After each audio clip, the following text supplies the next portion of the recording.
क्या आप जानते हैं कि यदि आप मानव शरीर में सभी डीएनए को फैलाते हैं तो यह सूर्य तक और लगभग 600 बार वापस पहुंच जाएगा?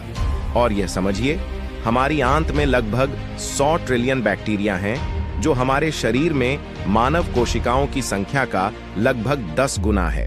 वहां एक हलचल वाले सूक्ष्म जीव महानगर के बारे में बात करें। हमारा डीएनए और माइक्रोबायोम मानव शरीर के दिल दहला देने वाले चमत्कार हैं, जो एक साथ उन तरीकों से काम कर रहे हैं जिन्हें हम केवल समझने लगे हैं।